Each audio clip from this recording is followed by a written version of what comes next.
44,57%. 44,5% des voix. Gabriel Belloc, maire sortant et sa liste font encore mieux qu'en 2008 au premier tour. Avec une liste de plus en face, de quoi se réjouir dans un contexte national plutôt morose. Ici, non seulement nous faisons un bon score, mais nous progressons très nettement.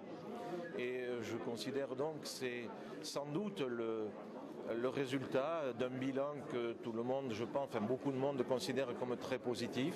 Dax, Front de gauche, passe juste la barre des 5%. L'entre-deux tours sera l'occasion de discuter avec le maire sortant. Une campagne, c'est des sous. Hein. Nous, on l'a financé à 100% à travers des dons. Donc ça, c'est déjà un soulagement.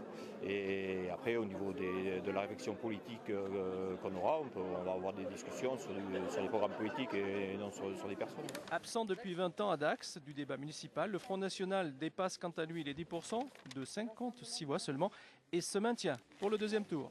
Le but recherché, c'est d'avoir des conseillers municipaux, voire conseillers communautaires.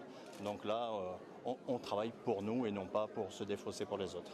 Dans son bureau de campagne, le champion de la droite, Jean-Pierre Bastia, tente d'analyser son score de 38,8%, décevant.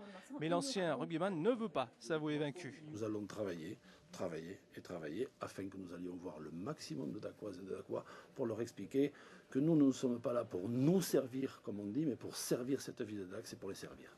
Dax pour tous, la liste de Jean-Pierre Bastia aura quand même du mal à redresser une situation bien mal engagée.